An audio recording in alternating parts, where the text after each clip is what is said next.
Kelihatan teman-teman?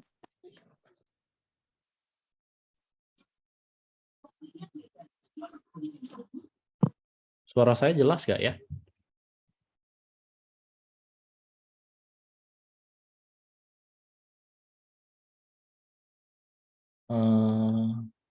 Bentar.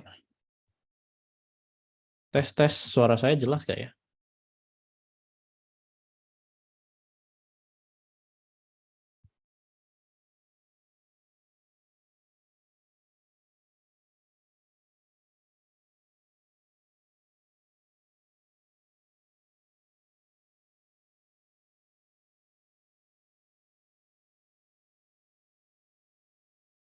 Oh jelas ya, oke.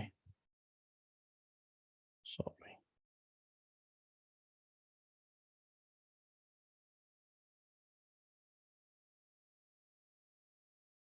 Oke, ini suara saya jelas ya. Berarti malam ini, jadi kan kemarin ada sesi tanya jawab ya, ada sekitar 9 soal.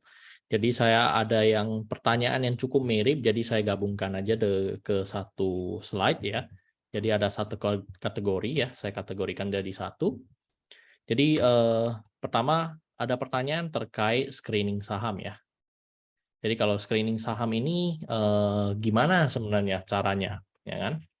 Nah, jadi screening saham ini ada beberapa metode ya, ada top down, ada bottom up ya. Top down itu gimana maksudnya? Jadi ada yang teman-teman contoh ya teman-teman. Misalnya ada top down itu kayak makro kan. Kita lihat makro. Makro itu kayak misalnya kemarin 2021 kita tahu bahwa komoditas dari coal ya atau batu bara sedang up. Nah, jadi itu kita lihat dari makronya dulu. Makronya ada isu apa atau ada berita apa. Jadi ada bahwa mengatakan bahwa komoditas batu bara lagi up nih. Nah, baru kita masuk ke sektor apa? Ya, pasti kita masuk ke sektor batu bara. Habis itu kita baru analisa dari sektor batu bara itu kan banyak nih, masih banyak kode emiten nih. Nah, baru kita masuk ke bisnis dari saham batu bara tersebut gitu. Ada yang kedua adalah memang bottom up. Nah, yang bottom up ini memang agak beda, yaitu adalah kita melihat ada suatu indikator di market kayak teman-teman misalnya contoh saya beli CSAP gitu ya. Saya beli Mitra 10. Waktu itu tiba-tiba di Batam ada pembangunan nih Mitra 10 yang baru gitu kan. Ketika saya masuk ke dalam, oh ini cukup modern nih untuk perusahaan yang jual bahan bangunan tapi versi modernnya nih. Dulu saya ke Mitra 10 kalau ada perlunya aja gitu. Tapi sekarang bisa dijadikan tempat rekreasi lah ya untuk kita lihat-lihat yang sebenarnya nggak pengen belanja bisa aja belanja jadinya. Jadi ada perubahan bisnis model dari saham Mitra 10 ini. Dengan melihat bisnisnya ini, saya mulai lihat ke sektornya. Sektornya sebenarnya lagi menarik nggak ya untuk yang bergerak di bidang Mitra 10 ini, yaitu adalah pembangunan gitu. Nah, saya akan melihat dari sektornya apa. Selain dia adalah sektor retail, saya juga akan lihat bahwa pembangunan di Indonesia ini gimana. Nah, itu saya baru masuk ke makronya. Jadi biasanya screening saham itu bisa dari top down atau bottom up. Nah, terus ada juga orang yang menggunakan screening dari rasio. Nah, screening dari rasio itu salah satunya saya menggunakan EV/EBITDA. Habis itu saya biasanya juga suka lihat dari cash ya. Kalau misalnya teman-teman yang suka main di asset play. Nah, nanti yang berikutnya nanti kategori dari Peter Lynch yang itu akan saya jelaskan. Jadi screening dari EV/EBITDA. EV itu apa? Enterprise value. Enterprise value itu apa? Jadi enterprise value itu bahasanya gini, teman-teman.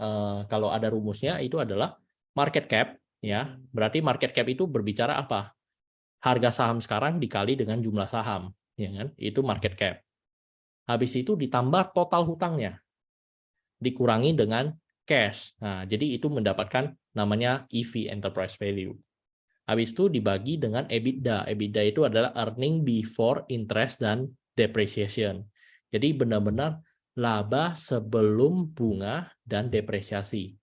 Nah, Jadi itu akan ketika dibagi, kalau misalnya harganya rendah, misalnya EV EBITDA-nya di bawah 10, itu bisa dikategorikan sebenarnya, oh dari dengan market cap sekarang, istilah sederhananya, dibagi dengan laba sekarang, balik modalnya palingan dalam waktu 10 tahun gitu. Apalagi kalau kita udah kalau kita masukin semua biayanya, ya dia sebenarnya mirip-mirip dengan PER ya teman-teman ya, price earning ratio, tapi sebenarnya menurut saya lebih cocok untuk menggunakan menggunakan EV EBITDA dibandingkan pakai PER. Itu screening yang biasa saya lakukan. Terus yaitu adalah stock kategori by Peter Lynch. Nah, ini ketika saya melakukan screening, saya mau main di mana. Jadi teman-teman yang sudah membaca buku Peter Lynch, dan saya juga merekomendasikan untuk membaca buku Peter Lynch ya, itu bagus sekali. Dia menjelaskan saham itu ada 6 kategori. Nah, jadi ada stalwart ya, ini slow grow, ini udah perusahaan yang udah besar, biasanya dia udah tidak bisa berkembang lebih lagi, dan dia udah perusahaan yang sebenarnya udah ternama ya. Jadinya dia biasanya pertumbuhannya itu hanya setara dengan inflasi ataupun setara dengan kinerja dari IHSG kita. Nah, cuman bedanya adalah dia sangat aman dan dia selalu rutin bagi dividen. Nah, itu untuk slow growth. Kalau stalwart ini ya sebenarnya mirip-mirip lah ya, cuman dia pertumbuhannya lebih naik sedikit, tapi udah tidak signifikan juga, dan dia udah siap-siap udah rutin juga dalam membagikan dividen. Habis itu ada fast grow. Fast grow ini ya memang pertumbuhannya setiap tahun ya, atau setiap kuarter, pertumbuhan dibanding dengan kuarter sebelumnya selalu mengalami kenaikan yang cukup signifikan. Biasa masuk ke dalam kategori fast grow ini, biasanya dia pertumbuhan labanya itu 15% ke atas. Itu baru bisa dikategorikan dengan fast grow. Cyclical, ya ini yang tadi siklus ya. Ketika kita screening, pasti kita akan hubungan dengan top down bottom up ini, makro, sektor, ataupun bisnis. Nah, itu biasanya cyclical, dia akan kita lihat dari komoditasnya. Komoditasnya lagi hype atau enggak. Habis itu turnaround. Turnaround ini perusahaannya, dia itu sebenarnya perusahaan yang bagus, cuman karena market lagi gak serap, ya kan, dia rugi. Terus atau dia habis itu bisa membuat suatu inovasi dan di mana produknya bisa diterima sama market dan dia bisa grow. Nah, biasanya turnaround ini dia punya 2 story biasanya. Selain turnaround, dia biasanya fast grow. Kalau misalnya story-nya masuk ya. Tapi kalau enggak pun turnaround aja pun udah sangat bagus gitu. Contohnya turnaround yang saya beli ya, saya sudah lepas sih, karena rupanya story-nya tidak sesuai dengan ekspektasi saya gitu. Jadi turnaround yang saya beli itu saya beli Mandon, saya beli Mandon. Itu kodenya apa tuh? Saya lupa tuh. Tecit. Nah, saya beli Tecit. Waktu itu dia karena rugi ya kan, ngeruginya kan karena COVID, yang dimana dia bergerak di bidang kecantikan ya, maksudnya kayak Gatsby, yang dimana ketika keluar kita baru pakai gitu. Karena waktu itu masa COVID ya pasti rugi karena orang udah gak keluar rumah, mungkin mandi di rumah pun enggak gitu kan. Jadinya memang nggak ada membuat dia itu tidak digunakan gitu kan. Deodoran itu kan orang semua nggak pakai gitu. Jadi makanya profitnya pasti mengalami penurunan. Nah, penurunannya cukup signifikan nih waktu 2020 kalau teman-teman melihat laporannya. Dari rugi itu dia mulai bisa mencetak profit. Nah, ketika dia bisa mencetak profit, saya lihat nih, wah ini Q3 nih, kalau teman-teman lihat Q3 2022 itu kan tiba-tiba profitnya signifikan. Nah, disitulah saya bilang, wah ini udah mulai turn around nih. Ya kan? Mulai turn around, saya kira, wah turn around ini kayaknya berjalan lama nih. Nah, turn around apakah dia bisa menjadi growth stock? Ketika rupanya Q4-nya drop lagi. Nah, dari situlah saya merasa kayak udah nggak sesuai nih dengan story-nya. Karena nggak sesuai dengan story-nya, saya melakukan sell terhadap saham tersebut. Terus yang terakhir ini adalah asset play ya. Asset play ini salah satu yang saya biasa gunakan untuk screening juga, yaitu saya melihat dari asetnya. Saya lihat asetnya terutama cash gitu kan, dibanding dengan apa? Market cap aja, apakah masih ada duit atau enggak, atau mirip-mirip, atau selisihnya agak banyak. Nah, di situlah mungkin ada ketertarikan untuk bermain di asset play. Nah, mungkin sekilas teman-teman terkait kalau screening saham ya.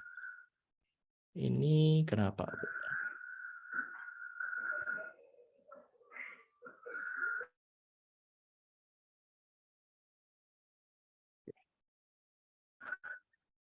Terus kita ada orang yang bertanya tentang timeline investasi ya. Timeline investasinya berapa lama nih ya?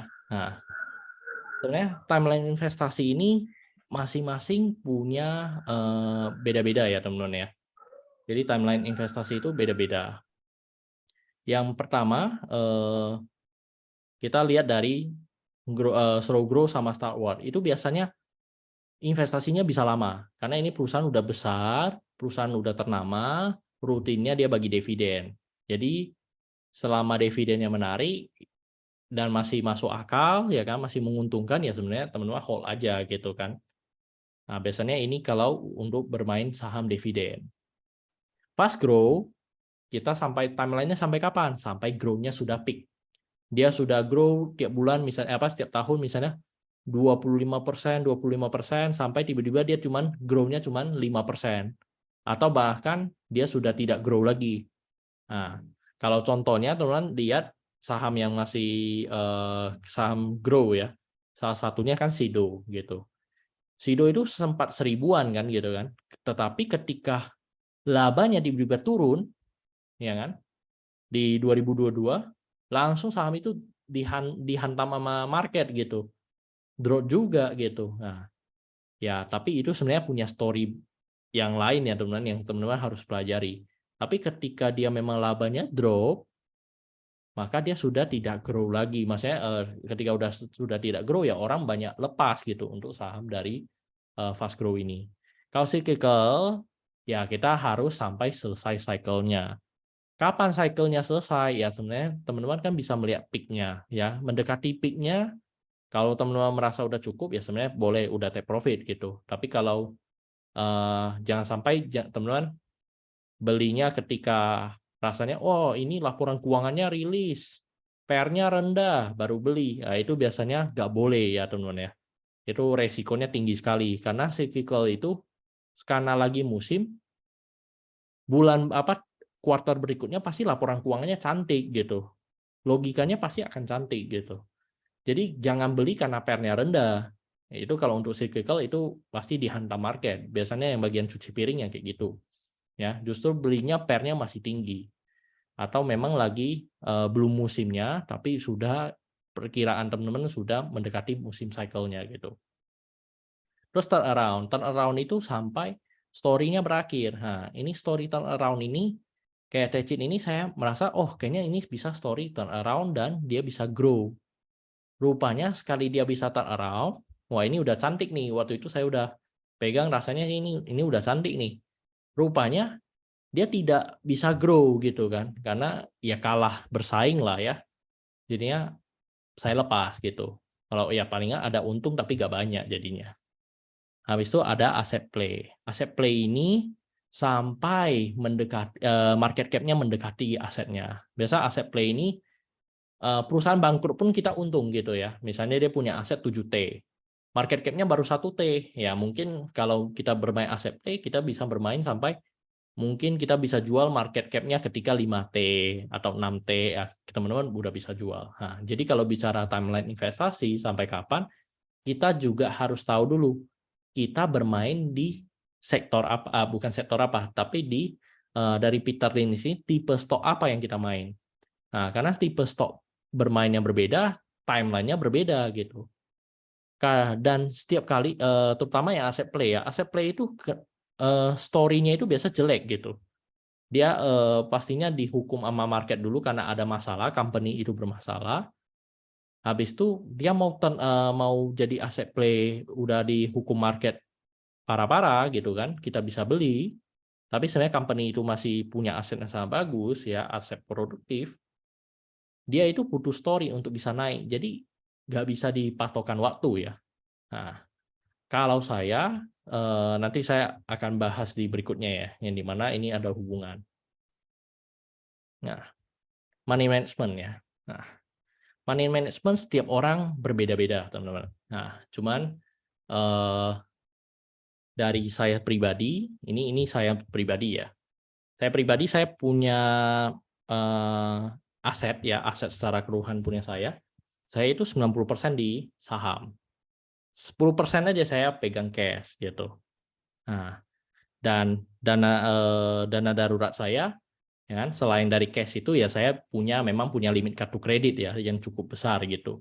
Yang dimana memang ketika benar-benar saya butuh, saya bisa menggunakan kartu kredit. Nah, itu hanya plus-plusnya lah ya. Tapi sebenarnya saya udah sediain cash 10% aja untuk pegang dana darurat. Nah, di luar dari memang simpanan yang lain ya, tapi secara mayoritas saham yang saya pegang pun udah beberapa kan profit. Jadi kalau mau dicairkan juga sebenarnya cukup liquid untuk dicairkan. Terus dari penghasilan saya biasanya saya top up 10-20% untuk ke saham, teman-teman. Ketika saya rutin ya, setiap bulan punya penghasilan, saya top up 10-20%. Dan ini saham yang saya pegang ya. Saya kategorikan. Tipe stok yang saya pegang ini turnaround ada 5% ya. Fast grow cuma 3%, dikit sekali saya beli ya. ESO cyclical masih ada 20%, sisanya dividen stock. Dividen stock ini bukan karena saya mau incar dividen ya, enggak juga, teman-teman. Dividen stock itu sebenarnya lebih ke dividen hunter, cuman masuk kategori stoknya itu dividen stock gitu. Nah, karena belum RUPS, jadi saya masih hold ya. Nanti ketika udah mulai RUPS saya udah tahu ininya, biasanya saya udah sell gitu. Nah, itu tipikal saham yang saya pegang sekarang secara persentase. Terus kan ada yang tanya saya nih biasanya gimana sih buy-nya ya kan, atau average up atau average down gitu. Saya sih biasa pembelian 2 kali aja gitu. Saya pembelian 2 kali. Saya beli pertama itu 50% dan misalnya saya udah budget ya, misalnya saya investasi 1 M gitu. Dan saya mau beli saham itu 500 juta. Berarti pertama kali saya beli 250 juta pembelian pertama. Pembelian kedua ya ada 50% lagi, saya tunggu.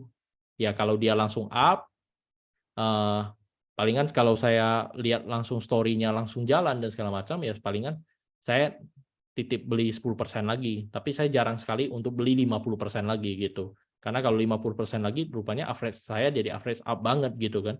Jadi saya enggak. Nah, biasanya kalau turun lagi ya kan, dan memang saya punya conviction, biasanya rugi 7% itu saya masih belum terlalu lah kalau sekarang. Biasanya sekitar 10% ke atas saya baru average tahun kedua. Nah, dan atau average tahun kedua itu saya juga lihat story-nya jalan nggak. Biasanya saya lihat Q2 ya kan. Misalnya kalau sekarang saya beli di Q1, saya tunggu Q2 nih. Laporannya masih bagus nggak gitu kan? Story-nya masih sesuai nggak? Ya kalau masih sesuai biasa saya hantam yang kedua kali gitu. Kurang lebih kalau saya melakukan average seperti itu. Terus ini teman-teman ya boleh lah ya kalau misalnya usianya di bawah 35 ya boleh lah main second liner, main third liner masih boleh gitu ya. Kalau udah 35 sampai 50 mau lebih aman ya ada core stock gitu. 50 tahun ke atas main di core stock aja. Memang cari yang dividen besar gitu karena teman-teman yang sudah 50 ke atas ya produktivitasnya kan sudah menurun. Seharusnya menjaga aset dulu, bukan mencari profit di market, tapi menjaga aset terlebih dahulu. Nah, terus kalau teman-teman yang investasi, menurut saya maksimal 10 saham lah ya.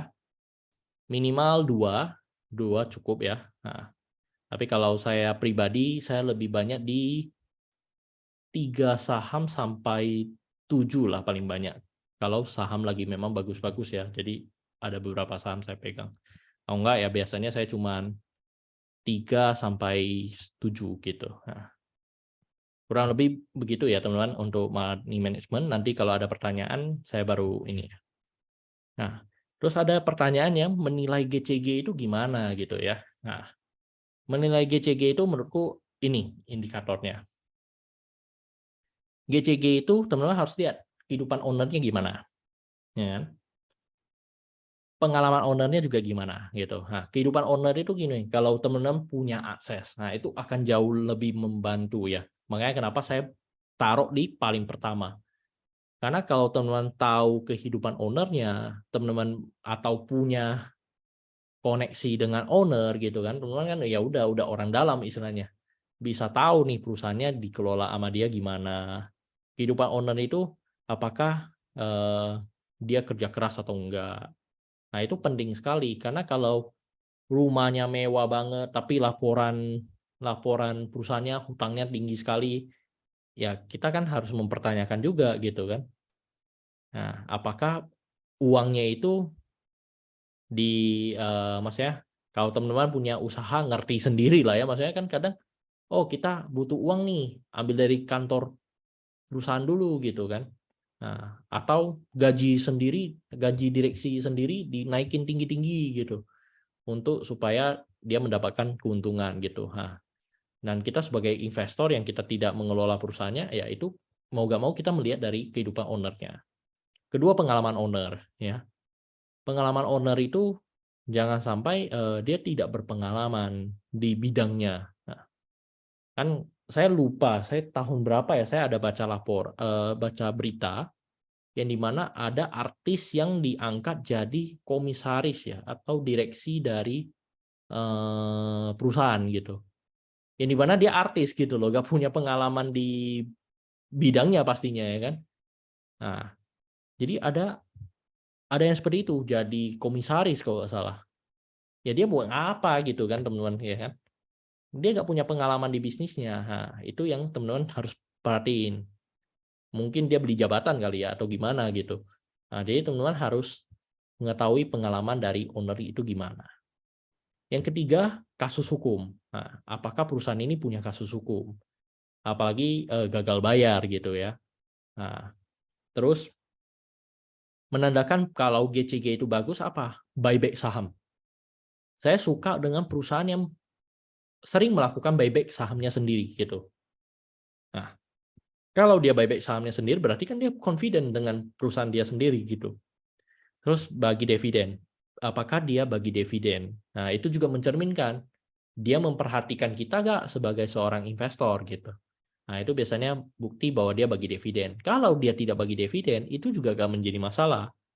Selama uang yang dari laba itu dia gunakan untuk apa? Kalau untuk ekspansi yang dimana membuat dia laba berikutnya lebih bagus, ya go ahead. Saya lebih lebih support juga gitu kan. Nah, tapi kalau dia tidak gunakan untuk bagi dividen, tapi tidak juga untuk jadi hanya untuk modal usaha dan di mana tidak ekspansi untuk menambah laba, tapi beli aset yang tapi tidak mendukung ke laporan laba rugi berikutnya, ya lebih baik bagi dividen gitu kan. Nah, jadi kalau dia nggak bagi dividen ya itu harus dipertanyakan.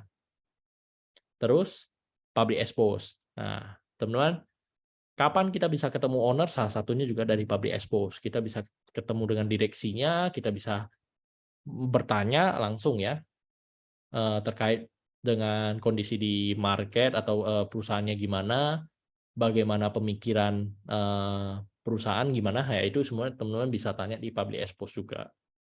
Terus yang berikutnya adalah berbicara target dan realisasi.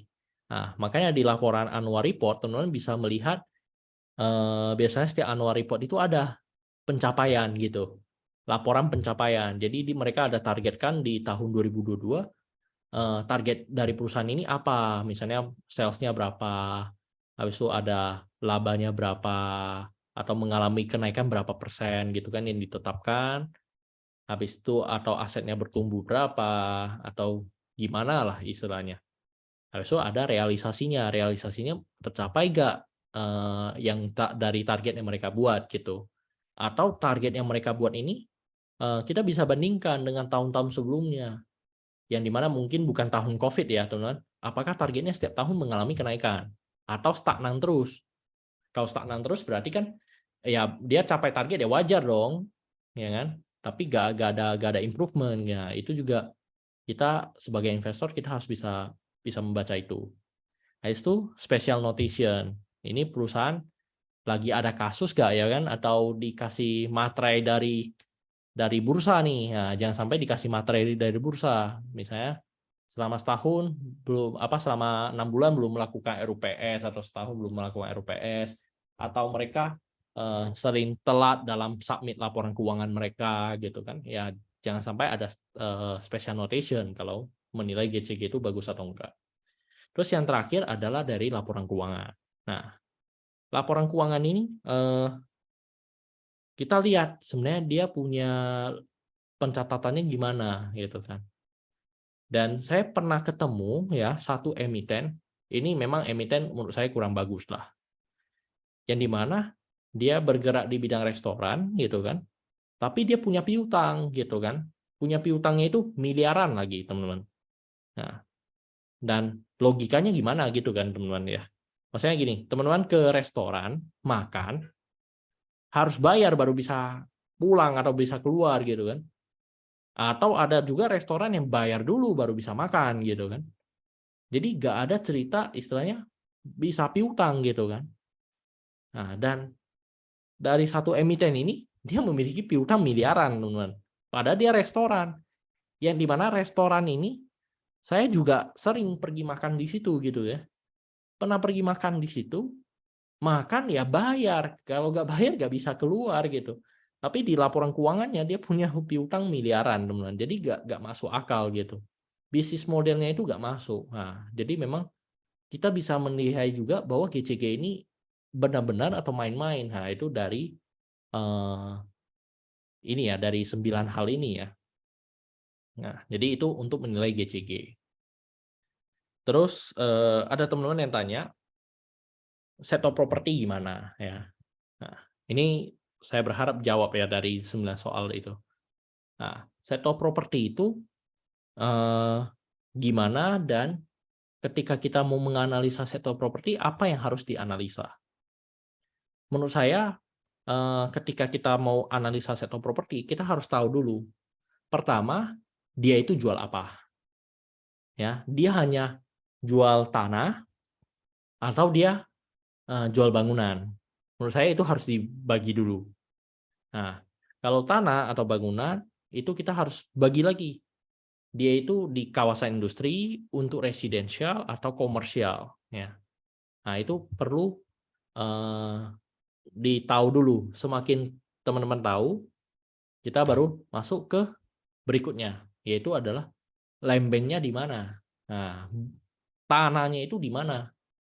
Nah, misalnya teman-teman punya satu emiten lah, misalnya. Ini contoh ya. Ini punya emiten, tanahnya berhektar-hektar, ya kan? Tapi di pulau gitu kan. Ya nggak punya value gitu kan. Tapi kalau tanahnya punya 10 hektar di Jakarta, wah itu value-nya pasti bagus gitu teman-teman.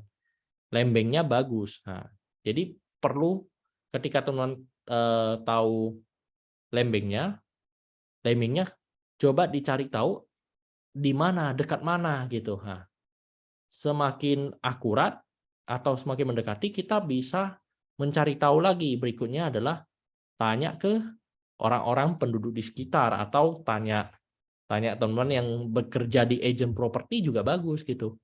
Ini harga di market ini harga berapa gitu kan untuk lokasi ini. Nah, atau teman-teman juga bisa tanya ke agent properti, kondisi market sekarang gimana, ya kan? Jual properti agak susah gak, atau udah lebih mudah dibandingkan dengan tahun sebelumnya gitu. Nah, jadi ini untuk sektor properti. Dan ada yang tanya, untuk 2023 sebenarnya sektor properti gimana? Ini mungkin teman-teman Tapi bila ini teman-teman bisa lihat nih. Nah, ini saya bukan main charting ya, tapi ini saya gunakan trading view yang dimana saya banding dengan sektor-sektor. Ya, saya bisa banding dengan sektor-sektor. ya, Jadi teman-teman bisa lihat bahwa yang lagi turun itu, ya kan, dari kita kalau lihat dari Maret mulai turun itu kan sektor teknologi dulu. Teknologi lagi turun nih, ya kan. kok Udah banyak makan ubi Sektor properti kan lagi sektor teknologi lagi turun. Basic material juga mulai turun, ya. Energi mulai turun. Kalau saya zoom besar lagi, ya kan. Nah, dalam beberapa hari ini, teman-teman bisa lihat nih, yang naik apa? Sektor properti lagi naik, ya, kan, ya. Yang paling tinggi nih, properti lagi naik. Ini komposite ya, komposite ini IHSG kita. IHSG kita turun, tapi yang paling naik sektor properti. Transportasi, infrastruktur, non cyclical ya. Ini teknologi turun, health turun, industri masih turun ya. Tapi kalau dalam minggu-minggu terakhir ini ya memang paling turun energi gitu ya. Nah, energi lagi paling turun nih. Yang pemberat IHSG ya ini energi sekarang ya. Nah, karena memang udah selama 2021 udah hype-nya agak berlebihan nih. Nah. Oke teman-teman, kalau sektor properti apakah 2023 akan manggung atau 2024 akan manggung? Menurut saya mungkin 2024 gitu ya. Cuman ya harus lihat lagi dari kebijakan di Indonesia gimana, ya kan? Cuman satu hal yang sebenarnya saya pengen juga tanya kalau teman-teman tahu ya, apakah masih ada subsidi atau dari kebijakan dari pemerintah yang untuk support kita di kan kalau mobil listrik kita beli mobil listrik kan masih ada dapat subsidi ya PPN-nya ya. Nah, apakah di properti masih ada? Oke, mungkin itu ya 9 pertanyaan teman-teman terkait ini. Tapi kalau prediksi saya, properti mungkin di tahun 2023 mungkin akhir kali ya, atau 2024. Feeling saya di situ. Nah, cuman kita masih harus lihat perkembangan market gimana. Oke, teman-teman. Mungkin kalau mau tanya silakan.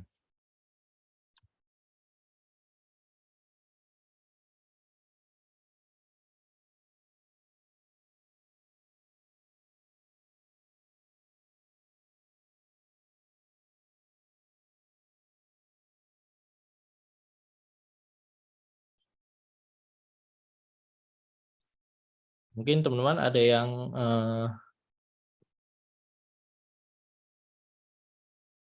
nah ini Pak Kinto katanya mau sharing, silakan Pak.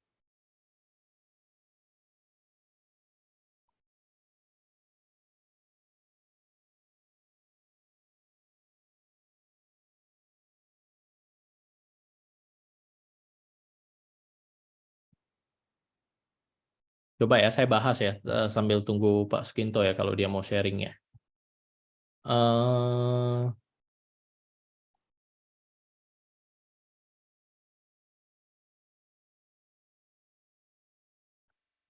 Oke, pemindahan ibu kota ke Kalimantan dan pemilu. Saham apa saja yang berdampak dari kedua sentimen tersebut? Menurut saya kalau pemindahan ibu kota, ya kan? Pemindahan ibu kota ya sebenarnya pasti konstruksi dulu sebelum properti gitu. Konstruksi dulu pasti akan diuntungkan karena mereka harus pembangunan dulu. Baru dari setelah pembangunan siapa yang punya tanah di situ, tanahnya jadi tanah mahal gitu kan. Yang tanah hutan jadi tanah mahal gitu. Ya karena kalau misalnya benar-benar emiten dari emiten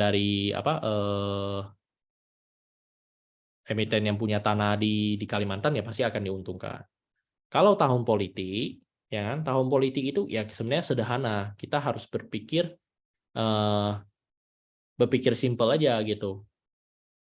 Tahun politik, apa yang dibutuhkan di politik gitu kan?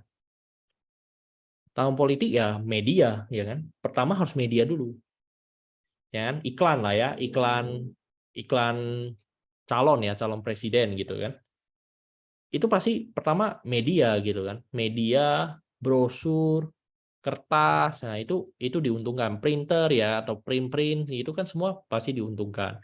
Kedua, nggak bisa dipungkiri juga tekstil juga diuntungkan. Kayak mereka pakai seragam satu set gitu kan, satu satu satu partai gitu. Terus juga hotel gitu ya. Logikanya ketika kita mau ini bookingan hotel juga besar nih, ya kan, untuk tempat-tempat Tempat-tempat bisa mereka cari suara lah ya. Nah, F&B ya pasti otomatis ikut juga. Transport juga naik karena mereka mungkin pindah-pindah kota gitu kan, pindah-pindah kota ke daerah tertentu. Nah, itu yang pasti diuntungkan.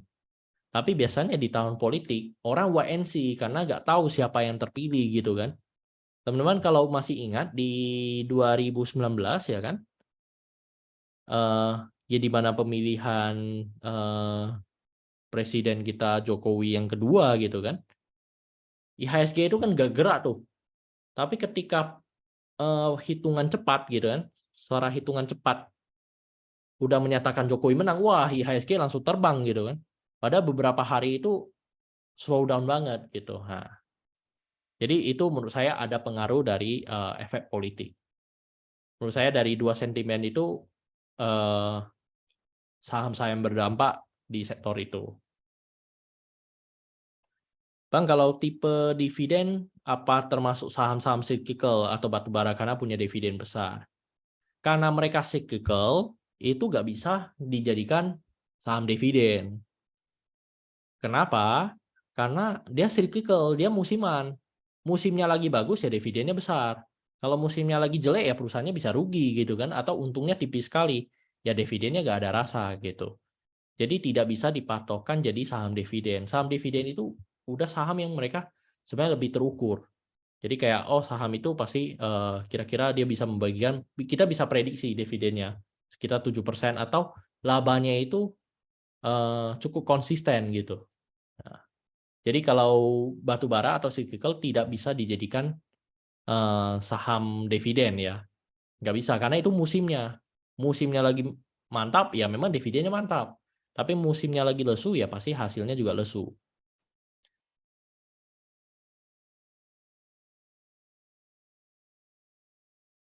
Nah, ya betul. Sektor properti kita perlu juga melihat kebijakan dari moneter ya gitu ya. Nah, yang di mana eh, apa bunga ya, bunga dari perbankan gitu. Kalau bunganya makin tinggi, ya orang semakin susah mau cicil rumah gitu kan karena yang harus dibayarkan tinggi gitu. Kalau bunganya rendah, ya itu diuntungkan untuk di sektor properti. Jadi memang kebijakan moneter itu perlu diperhatikan.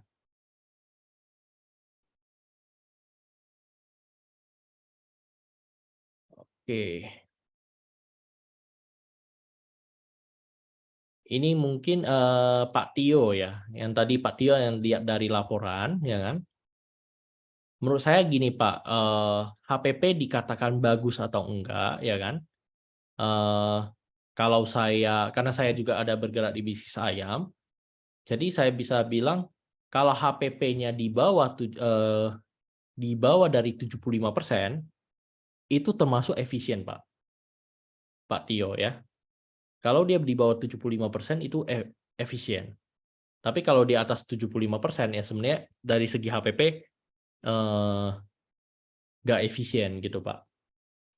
Apalagi kalau misalnya itu market leader ya. Kalau market leader seharusnya bisa mengambil keuntungan lebih tinggi. Jadi kalau bisa HPP-nya di bawah 70% itu juga bagus gitu. Nah, kalau saya di sektor karena saya punya pabrik ayam ya. Jadi HPP-nya saya itu sekitar 70%. Tapi kan saya itu ada momen gitu. Jadi kita selalu punya margin yang bagus dan kita punya momen untuk bisa potong di harga yang murah. Nah, jadi kita potong by moment. Jadi diuntungkan lah untuk itu. Habis itu ayam-ayam dan consumer prospeknya bagaimana? Kalau untuk yang ayam ya sekarang market lagi lesu. Kalau saya lihat market masih lesu gitu. Belum belum up sih ya. Dan harga ayam lagi mahal ya. Harga ayam masih mahal karena kenapa? Karena faktor libur Lebaran kemarin, peternak tidak tanam nih ya, tidak tanam bibit. Jadi sekarang DOC ini kan baru mulai ditanam mungkin seminggu yang lalu gitu ya. Seminggu yang lalu baru tanam nih. Jadi untuk ayam potong yang besar masih belum ada. Jadi sehingga saya di pabrik saya pun masih belum ada melakukan pemotongan. Kenapa? Karena harga ayam hari ini sekitar 19.800 gitu. Mahal. Kalau HPP-nya kita itu sekitar 17.500. Jadi kalau 19.800 ya kita belum potong dan ayamnya masih kecil-kecil gitu. Mungkin minggu depan harga ayam baru turun. Nah, biasa di momen-momen seperti ini peternak lagi ambil untung nih karena ayam lagi sedikit karena faktor Lebaran kemarin. Lebaran mereka habisin stok. DOC mereka stop dulu gitu. Nah, ini untuk kalau sektor ayam ya. Kalau consumer menurut saya masih ini consumer ya sesuai lah ya dengan inflasi gitu. Harga akan naik. Tapi ya masih standar lah. Tapi kalau untuk terutama kalau saya di consumer ayam, harga daging masih kurang begitu bagus gitu. Masih murah lah. Nah.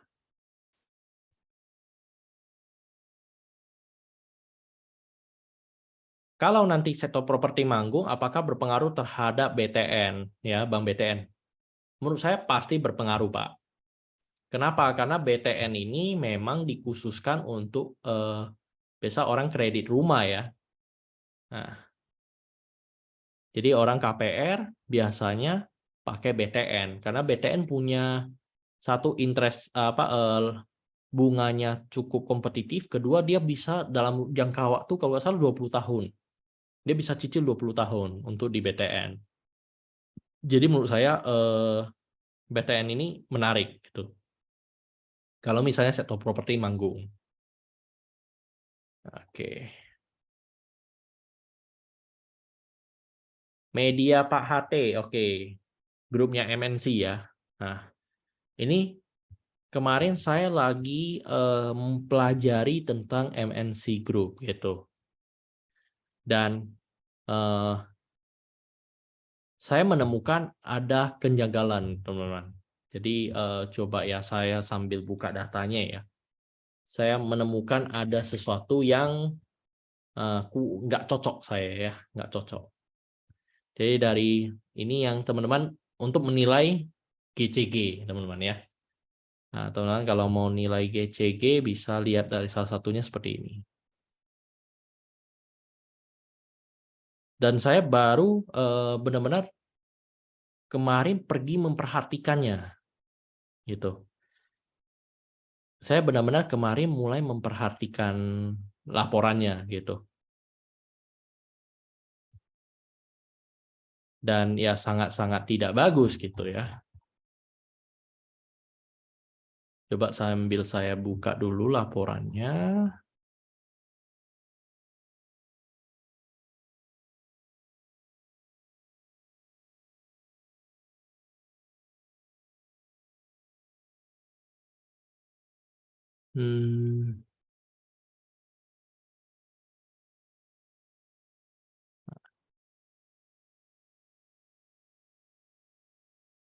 Ini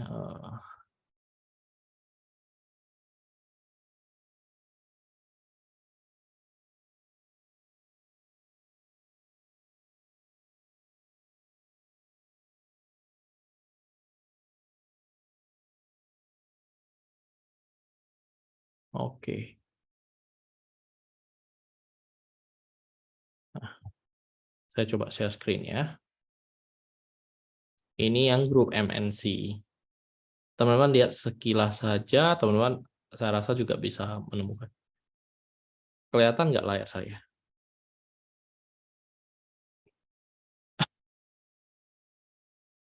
Ya kan? Kelihatan ya. Nah, ini saya hanya menggunakan ini MNCN ya, laporan MNCN ya.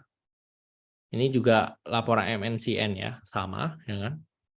Teman-teman lihat di 2021 ya kan. Ini laporan 2021 dan 2022. Ini Q4 ya kan. 2020 dan 2021.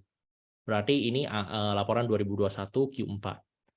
Laporannya jumlah asetnya segini, 21.369.004. Ini 2022 Q4, teman-teman. Teman-teman lihat jumlah asetnya. 20.874.784. Ini 21, ini 20. Ya. Nah, disinilah saya kok merasa beberapa biaya sama nih, 249, 270 ini sama ya. Ini 186, ini juga 186 gitu ya. Ini 353, 502 ini sama nih, ya kan? Tapi di sini juga masih sama. Tapi tiba-tiba asetnya berubah. Yang di sini ada uang muka akuisisi anak perusahaan, di sini tiba-tiba nggak ada laporannya. Nah, padahal uang muka akuisisi anak perusahaan ini mulai dieksekusinya itu di Q1 2023. Jadi kayak secara laporan keuangan dari MNCN ini, teman-teman, kalau kita logika teman-teman menganalisa laporan keuangan, harusnya konsisten, ya kan? 2021 di sini seharusnya sama dong dengan di sini. Tapi realnya bisa berbeda nih. Nah, inilah ada permainan yang kita nggak sama nih dari segi laporannya nih. Nah, ini yang sebenarnya saya kurang sreg lah ya di laporan MNCN. Nah, sekilasnya kayak gitu. Ini grup HT ya. Nah, sektor konstruksi khususnya emiten BUMN hancur lebur.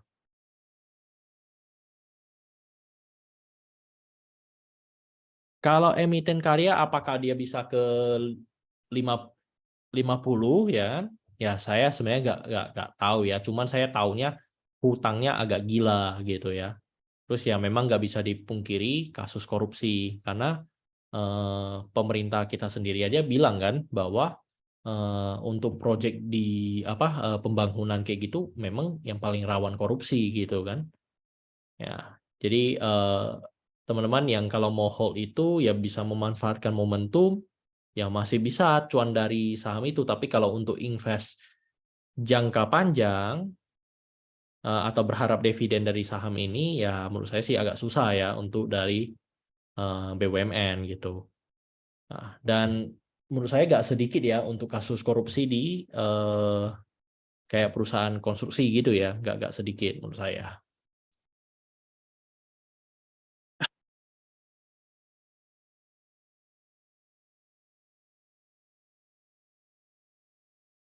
Terus untuk CPO,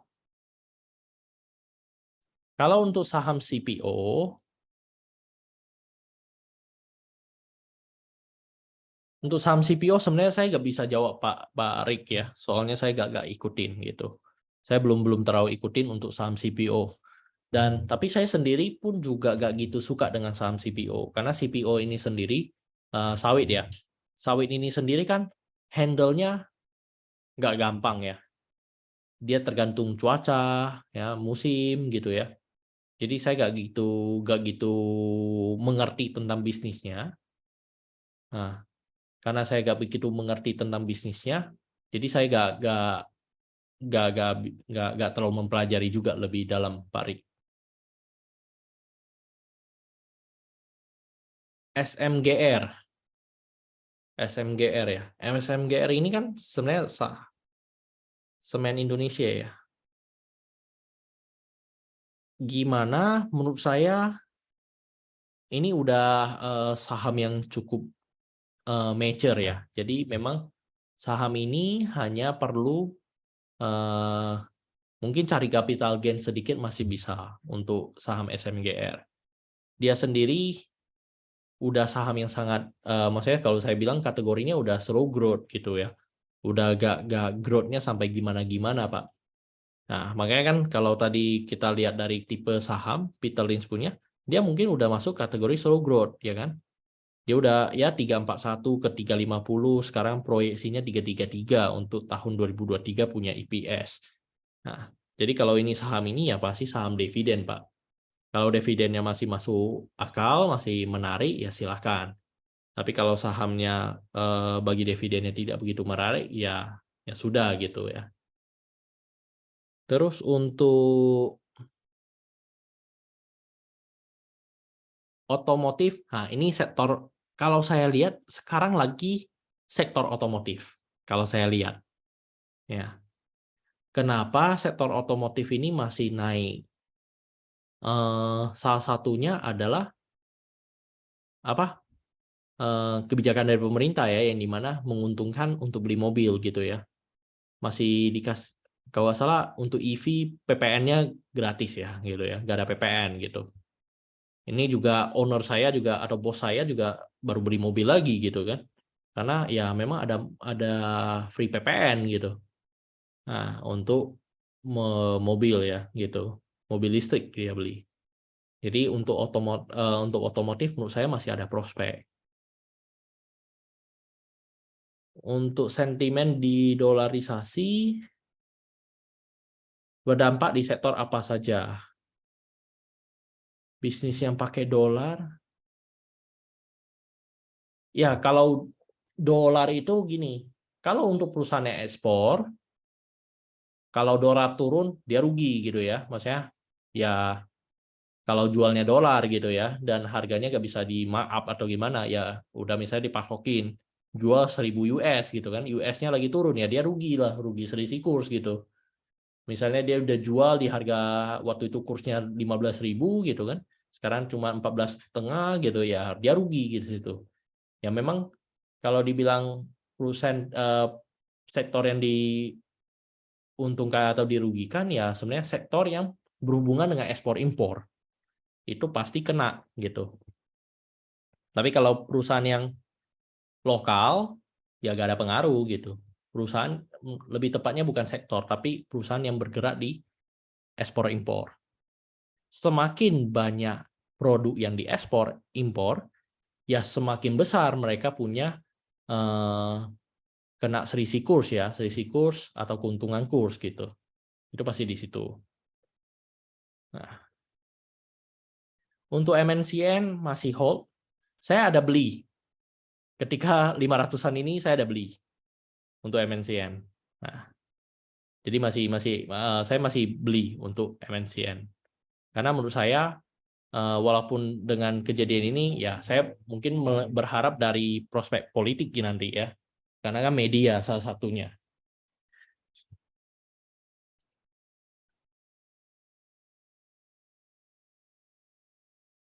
Terus untuk retail seperti S sama Era bagaimana? Menurut saya Era masih cukup bagus ya. Yang dimana alat telekomunikasi ya. Era punya bisnis model, teman-teman kalau ke retailnya Era gitu kan, pelayanannya gimana, terus dia juga punya paket ya kayak bisa cicilan dan segala macam juga menurut saya cukup menarik untuk orang ganti handphone gitu ya. Atau bisa juga iseng ya tanya ke karyawannya di situ ya. Karyawannya sehari bisa jual berapa unit ya kan? Ya kan teman-teman kan bisa melakukan riset kayak gitu untuk mendukung analisa kualitatif itu ya di lapangan gitu. Nah, kalau untuk Asaware menurut saya sih masih oke lah, cuman aku masih lagi nego gitu ya. Masih watchlist-nya saya masih belum melakukan pergerakan apapun. Saya masih WNC sih untuk Asaware ya. Saya masih belum belum ketemu story yang cukup mantap untuk saya sendiri untuk melakukan pembelian di saham itu.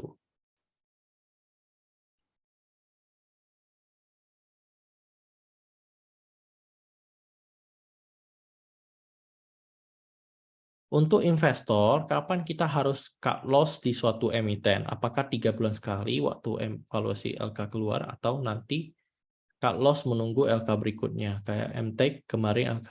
Oke. Kita cut loss, gak cut loss, pertama harus ini. Kita beli apanya dulu. Ya. Kita beli apa dulu? Ibu tahu gak maksudnya MTEK ini bergerak di bidang apa? Tahu gak bagaimana dia generate income, bagaimana dia mendapatkan penghasilan? Nah, kita harus tahu itu dulu, ya kan? Menurut saya harus tahu itu dulu. Bisnisnya harus tahu dulu dia bagaimana mendapatkan keuntungan. Apakah keuntungannya one time only atau keuntungannya bisa terus-menerus? Dibutuhkan market atau enggak? Itu satu. Kedua, dari segi memang ibu beli karena ikut orang atau beli karena mengerti dulu bisnisnya. Itu menurut saya jauh lebih penting. Nggak, cut loss itu ketika kita memang story-nya itu tidak sesuai dengan yang kita mau gitu kan. Oh, kita prediksi kayaknya story-nya bisa kayak gini. Rupanya story-nya nggak jalan seperti yang kita inginkan gitu. Ya, kita harus cut loss gitu. Atau kita belinya terlalu mahal. Nah, kita bagian cuci piring nih istilahnya. Ya, itu udah resiko gitu kan. Orang kan ketika lagi naik-naiknya ya saham baru mantap nih gitu ya. Orang sedang saham lagi naik-naiknya ya baru Kalau apa ngefake balik bilang ke teller yang Gunnya. saham lagi naik-naiknya ya baru menarik nih kalau untuk saham ya. Biasanya baru dipom-pom nih ya kan. Nah, jangan kita bagian yang cuci piring gitu. Dari sudut pandang ini apa yang dilihat dari laporan keuangan emiten dalam mengukur GCG? Menurut saya kalau kita lihat dari laporan ya kan, apa yang saya lihat ketika di laporan mengukur GCG? Saya suka lihat dari salah satu indikatornya. Saya suka lihat dari gaji. Nah, gajinya secara rata-rata dibagi dengan semua karyawan ya, itu rata-rata per bulan spend berapa gitu. Spend berapa kalau untuk dari gaji. Itu salah satu indikator. Kedua, ya tergantung bisnis model gitu ya. Bisnis modelnya misalnya ya kayak tadi saya bilang, ketika dia restoran nggak ada cerita untuk ada istilah kalian bisa berhutang, ya kan? Berarti kan nggak ada piutang di perusahaannya kan? Ya kita harus lihat apakah dia ada piutang. Kalau nggak ada ya berarti aman. Tapi kalau ada piutang, ya harus dipertanyakan. Kamu restoran kok semua orang diperlakukan sama, masa ada pihak tertentu yang ini kalau misalnya piutangnya pun masih hitungan 2 juta, 5 juta, 10 juta, masih oke lah. Kalau udah piutangnya miliaran kan aneh gitu. Nah, jadi itu harus diperhatikan gitu kalau di GCG. Terus juga di laporan keuangan itu bagaimana mereka generate income, apakah hutangnya gimana, hutangnya kenaikan hutangnya itu gimana. Nah, itu biasa saya ukur. Misalnya gini. Contohnya dia punya hutang 1 M lah ya misalnya kan. Dia dengan hutang 1 M, dengan dia harus bayar bunga, misalnya bayar bunga bank itu 10% misalnya kan. Berarti kan 100 juta. Tapi dia bisa generate laba lebih dari 100 juta. Ya kan? Atau dari penjualannya dia bisa cetak penjualan lebih tinggi dan dia masih bisa cetak laba naik gitu kan. Persentasenya lebih naik dengan dia harus menambah hutang ini. Berarti itu manajemen yang bagus. Jangan sampai kita menambah 1 M, tahun depannya ruginya lebih besar, dan 1 M ini untuk menutup hutang yang lain gitu. Nah, itu menurut saya manajemennya gak bagus gitu kan. Berarti kan gali lubang tutup lubang nih bahasanya. Nah, jadi itu cara-cara saya mengukur GCG. Terus pertanyaannya BMTR vs MNCN. Menurut saya dua emiten ini 11-12 ya. Tapi kalau secara valuasi saya lebih suka MNCN punya secara valuasi. BMTR itu kan induk perusahaan dari MNCN. Nah, jadi sebenarnya perusahaan ini 11-12 gitu. Cuman kalau saya secara valuasi saya pilih MNCN.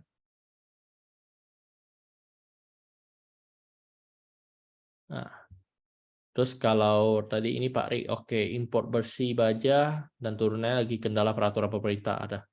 Ya, kalau misalnya teman-teman bergerak di emiten itu kita teman-teman harus menganalisa satu juga, yaitu adalah kebijakan dari pemerintah ya. Nah, kebijakan pemerintah itu apakah ada larangan atau kebijakan fiskal. Nah, orang bahasanya kebijakan fiskal. kebijakan fiskal itu kayak mana. Kayak misalnya ini pun sebenarnya saya mulai benar-benar mengerti ini ya 2 tahun inilah saya benar-benar baru mengerti. Nah, tentang kebijakan fiskal. Kayak benar-benar mempengaruhi. Kayak misalnya kita punya perusahaan nih. Perusahaannya bagus gitu ya. Tapi pemerintah nggak support gitu kan. Pemerintah nggak support. Ya pasti ujung-ujungnya apa? Ya ada biaya gitu kan, ada biaya tambahan. Kayak misalnya rokok gitu ya. Sebenarnya perusahaannya bagus gitu kan. Cuman cukai rokok naik, ya mereka punya biaya naik gitu kan. Laba mereka nggak bisa jual ke customer lebih mahal gitu kan. Ya jadi konsumsi turun, ya laba mereka juga turun gitu. Jadi itu kebijakan fiskal yang merugikan perusahaan. Nah, tapi ada nggak kebijakan fiskal yang menguntungkan perusahaan? Ya ada. Teman-teman waktu tahun COVID kan eh, PPN apa KPR dipermudah gitu kan, semua kayak beli properti ada benefitnya, beli mobil juga ada benefit gitu kan. Terus ditambah 2020 cicilan bunga juga rendah gitu kan, sebenarnya support gitu. Cuman ya memang karena ada faktor ekonomi juga yang lagi turun. Nah, jadi kayak semua bersinggungan lah ya, teman-teman. Pak Roy menggunakan perhitungan harga wajar saham dalam membeli suatu emiten. Saya menggunakan, Pak. Saya menggunakan perhitungan gitu. Tapi saya sekarang makin ke sini saya juga makin eh, apa? eh, makin mempermudah ya perhitungan harga wajar saya. Artinya gimana? Saya karena semakin mengerti tentang bisnis yang saya investasikan, saya tinggal prediksi.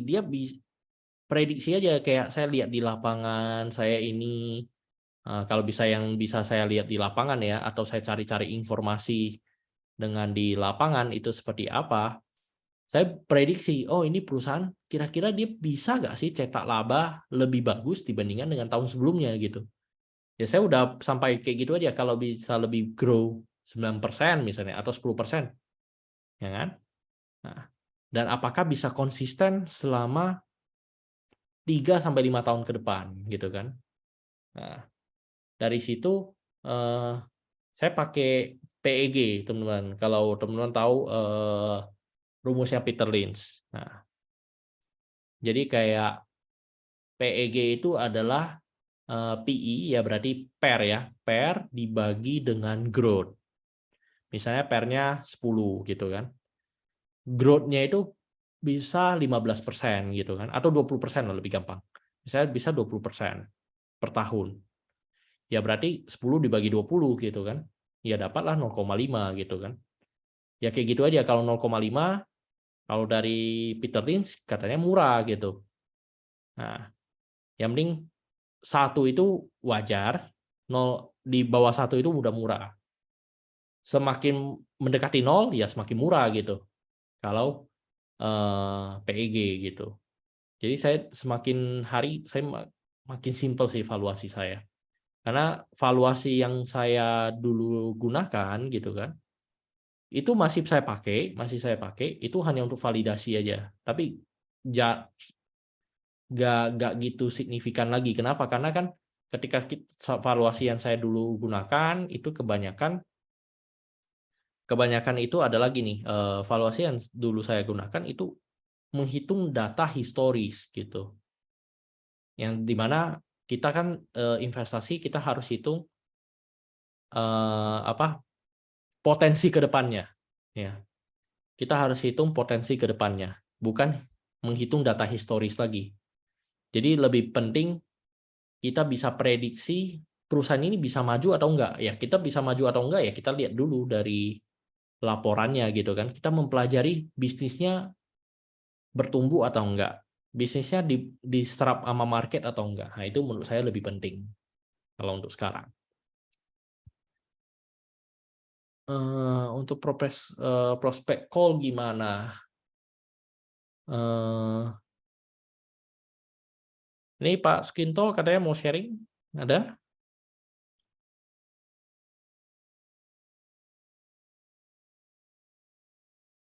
Belum ya? Ya. Kalau gitu saya lanjut aja ya. Untuk prospek call gimana? Call itu kan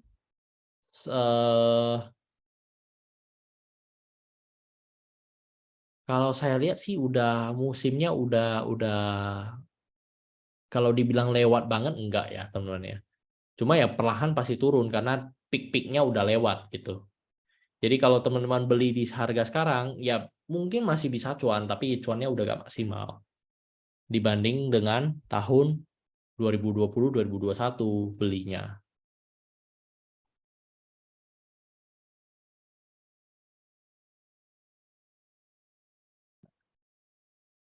Untuk Asri,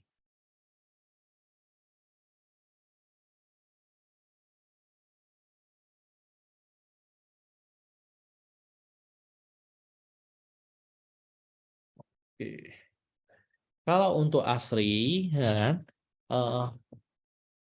memang PBV-nya murah, tetapi harus kita cek dulu di dalam Asri itu dia punya aset apa, dia punya hutang apa, dia punya lembeng di mana, itu harus diketahui dulu Pak. Jadi PBV gak mencerminkan saham itu benar-benar murah banget gitu kan. Nah, dan mungkin benar-benar murah atau belum momennya aja gitu kan. Karena kan properti belum naik, belum manggung sekali gitu kan. Lebih baik dibandingkan 2020-2021, tapi belum belum belum dikatakan apa seasonnya dia lah ya. Itu masih belum. Ini Pak Skinto tadi udah ini ada Pak? Kalau Pak Skinto udah ada, silakan. Silakan dulu ya, sambil saya hold dulu ya. Mungkin Pak Skinto share dulu, nanti kita lanjut lagi pertanyaannya. Oh, sorry, nggak bisa unmute ya, sorry. Oke, bisa nggak Pak? Oke. Halo teman-teman semua, suara saya jelas? Tes. Jelas Pak. Oke. Mohon maaf ya, tadi lagi ada keperluan.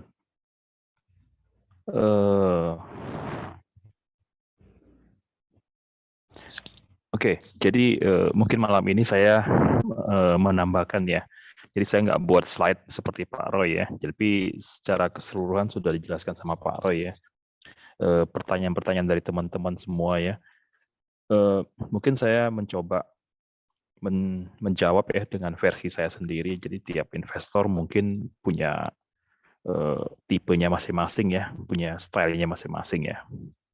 Oke, untuk pertanyaan pertama ya, screening saham ya. Jadi kalau untuk screening saham, mungkin teman-teman bisa ambil di website seperti investing.com ya, kemudian TradingView itu di situ kita bisa menggunakan tools di situ ataupun di Stockbit gitu ya.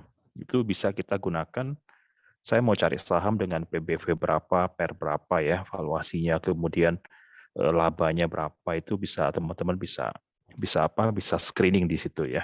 Nah, tapi kalau saya sendiri sih saya jarang menggunakan itu ya. Yang saya gunakan biasanya saya melihat kondisi lagi musim apa gitu ya. Jadi kalau di saham itu kita kenal dia ada siklus ya. Jadi saya hanya bisa bermain di saham-saham siklus saja ya.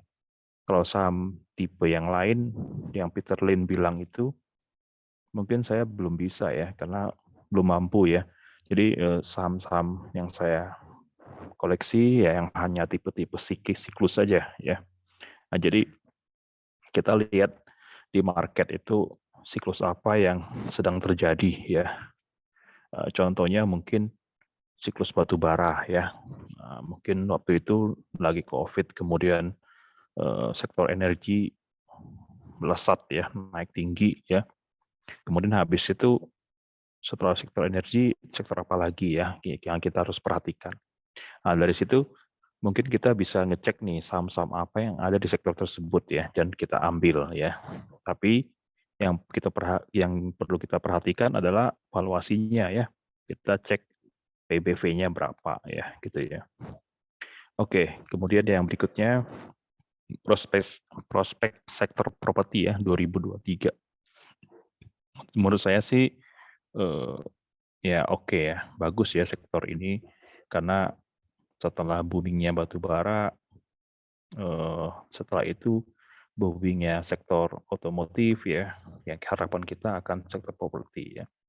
Di mana kita lihat di Q1 2023 ini ya, kebanyakan emiten sektor ini profitnya gede-gede ya, labanya melesat ya dibandingkan Q1 2022 ya gitu ya. Jadi ada peningkatan yang cukup signifikan di sektor ini ya. Kemudian yang ketiga harga wajar saham ya. Harga wajar saham biasanya saya hanya lihat PBV-nya aja ya. Jadi kalau main di saham-saham siklus yang saya lihat hanya PBV-nya. Saya cari PBV di bawah 0,5 biasanya ya. Yang paling sering itu 0,2, 0,3 maupun 0,4 ya. Untuk pair-nya mungkin pair-nya minus ya, karena labanya rugi, perusahaannya emitennya rugi, jadi mungkin pair-nya minus ya. Jadi harga wajar saham saya tentukan dari sektor itu aja ya. Kemudian timeline investasi ya. Untuk timeline investasi ini saya main di siklus, jadi saya kasih waktu antara 1 sampai 3 tahun ya. Ya 1 sampai 3 tahun. Kadang kalau ada kondisi tertentu misalnya market lagi nggak bagus segala macam ya. Ya saya kasih waktu lagi lah 2 tahun ya. Jadi sampai 5 tahun mungkin ya gitu ya. Kemudian untuk makroekonomi ya, mungkin hanya sedikit aja karena nggak gitu berpengaruh ya terhadap emiten yang kita invest ya. Sangat penting sih, tapi kita susah untuk memprediksi makroekonomi ini ya. Kadang bisa membuat kita takut untuk membeli saham. Ujung-ujungnya tidak membeli saham sama sekali ya. Oke, lanjut yang keenam ya. Kemudian cara kita membuat trading plan ya. Mungkin lebih tepatnya investing plan ya. Jadi kalau investing plan kita juga harus buat ya, di mana waktu suatu emiten, suatu sektor akan mulai sebelum pesta gitu ya. Jadi kita sudah buat dulu, saya mau ngincer saham apa ya. Dan nggak usah banyak-banyak sahamnya ya. Cukup ya 2 sampai 4 aja ya. Kita lihat, kita cari, tentu kita cari yang valuasinya ada value ya, yang murah ya. Yang murah, kemudian kita masuk hotlist, kemudian kita lihat lagi, kita cek lah semuanya lah, dari A sampai Z lah ya, ownernya segala macam. Kita harus cek ya.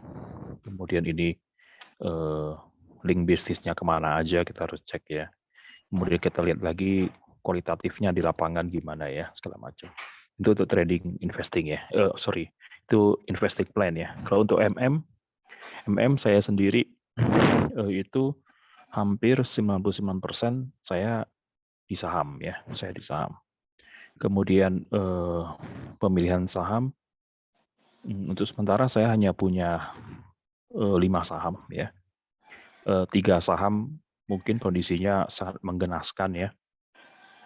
Ibarat kalau kita tumbuhan itu sudah kering kayaknya ya.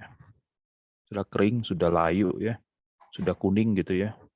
Hampir ya nggak ada air ya, karena memang 3 emiten ini saya nggak siramin lagi, kasih air ya, ataupun pupuk ya. Jadi saya biarkan aja, saya pisahin ke akun yang lain ya. Jadi sedangkan yang 2 saham ini saya rajin siram ya, tiap hari saya siramin ya, sebulan sekali. Kemudian saya kasih pupuk ya. Ya lumayan lah, sudah muncul tunas-tunas baru ya, sudah muncul bunga-bunga gitu ya. Tapi ya masih kondisinya belum bagus ya. Oke, kemudian untuk untuk berapa cash ya, cash. Jadi kalau untuk cash saya hampir sisa 1% cash ya. 99,9% di saham semua ya. Nah, kemudian terus dalam kehidupan sehari-hari gimana? Dalam kehidupan sehari-hari mungkin dari gaji ya yang saya dapatkan sudah saya pisah-pisahkan ya. Jadi tidak akan mengganggu dana atau modal di investasi saham ya. Jadi sudah saya pisahkan 20% tetap saya masukkan ke RDN ya gitu. Kemudian GCG mungkin Pak Roy sudah jelaskan ya, sangat detail sekali. Mungkin saya nggak usah lagi ya. Perusahaan properti ya kalau sampai detail ya kita harus kulik LK mungkin ya nanti ya. Nah, kemudian nomor 9 menyusun portofolio investasi ya. Kalau saya sendiri saya nggak punya reksadana ya. Reksadana saya full di saham, all in di saham. Kemudian dari powdernya mungkin saya dari gaji saya ya, di situ aja. Kemudian cara saya masuk saham, saya pakai strategi 20, 30, 50 ya. 20, 30, 50% dari all budget gitu di satu emiten. Jadi kalau seandainya kondisinya juga udah tidak memungkinkan, mungkin saya hanya bagi 2 aja seperti Pak Roy ya, 50-50 gitu ya, langsung hajar ya. Kemudian kalau untuk reksadana ini, saya rencana hanya buat parkir uang aja di situ. Kalau seandainya tidak ada emiten yang menarik, uang kita parkirkan ya ke reksadana pasar uang aja, karena dia sifatnya konstan kenaikannya ya. Jadi dia nggak naik juga nggak turun ya, tapi ke dalam jangka panjang dia akan naik terus gitu ya. Kemudian untuk LK ya, LK mungkin yang perlu diperhatikan dari balance sheet-nya aja, kita lihat asetnya, aset lancar, tidak lancarnya yang kita perhatikan, cash-nya tinggal berapa ya dari tahun lalu, dari kuartal yang lalu dengan kuartal yang baru gitu ya. Cash, kemudian aset lancar, kemudian aset tidak lancarnya ya. Kemudian kita lihat lagi ada penambahan aset nggak ya, asetnya bertambah nggak ya. Kemudian liabilitasnya kita lihat utangnya bertambah nggak ya. Kemudian dari pendapatan ya, dari pendapatannya labanya kita lihat gimana, menurun nggak. Kemudian beban-beban pokoknya segala macam kita harus cek juga ya di LK itu, kita lihat kenapa ini untung gede dari mana. Ternyata dari investasi atau untung gede dari selisih kurs ya gitu ya, kita harus lihat ya. Kemudian kita lihat juga cash flow-nya, cash flow from operating-nya. Kita lihat apakah dia laba tapi kok cash flow-nya negatif terus ya. Nah, jadi harus kita perhitungkan di situ. Harus kita perhatikan ya. Mungkin sekilas gitu ya teman-teman. Kita sambilan pertanyaan ya, mungkin teman-teman langsung kalau mau aktif bertanya silakan ya. Mungkin sekian Pak Roy dari saya Pak Roy. Silakan. Oke, coba saya lanjut lagi ya dari prospect call. Oke. Kalau PEG minus jauh lebih murah. PEG minus nggak bagus ya. Jadi 0 sampai 10 lah ya. Jangan minus. PEG minus itu kayak apa? Kan kalau growth-nya minus ya berarti kan minus gitu kan. Berarti kan rugi gitu. Jadi PEG itu jangan minus. Harus di atas 0. Terus untuk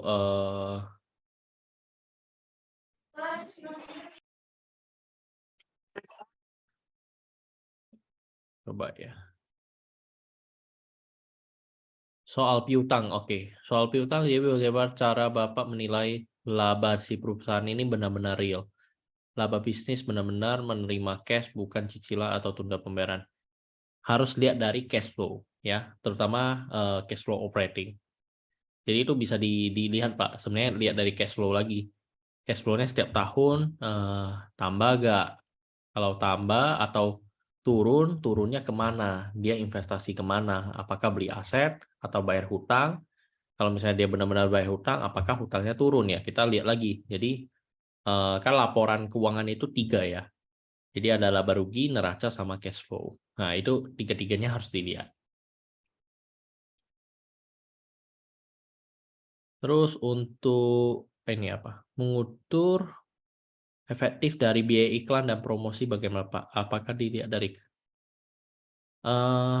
menurut saya kan gini, kalau ada iklan berarti kan ada biaya promosi, ya kan? Apakah omsetnya naik? Tapi kalau menurut saya sih net profit margin ya, salah satunya memang bisa dilihat dari net profit margin. Yang dimana marginnya masih bisa mempertahankan nggak bagusnya gitu. Kalau dia masih bisa mempertahankan marginnya bagus atau marginnya sebenarnya menurun nih. Tapi ya sebenarnya secara angka laba dibanding dengan tahun sebelumnya naik gitu kan. Ya berarti kan ada omset yang naik. Kalau ada omset yang naik, kita lihat lagi persentase dengan biaya iklannya. Apakah biaya iklannya naik gitu. Ya sebenarnya semua persentase aja, dipersentasekan aja.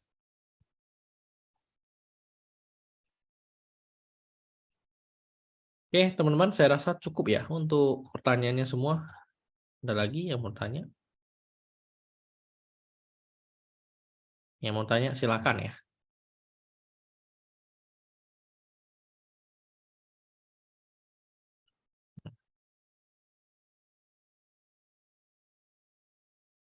Kalau ada yang mau tanya silakan. Di sini teman-teman ada yang masih baru invest saham mungkin di tahun 2022 gitu.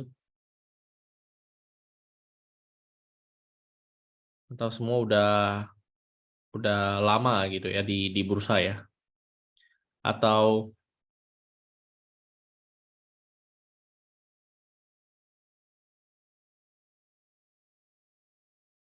khususnya sektor insurance gimana? Kalau untuk asuransi, saya kan kita harus mengerti dulu bisnis asuransi itu gimana cara kerjanya. Asuransi itu kan kayak kumpulin dari nasabah-nasabah, disetor setiap bulan, dari uang yang terkumpul itu mereka melakukan investasi, ya kan? Biasa sektor asuransi seperti itu.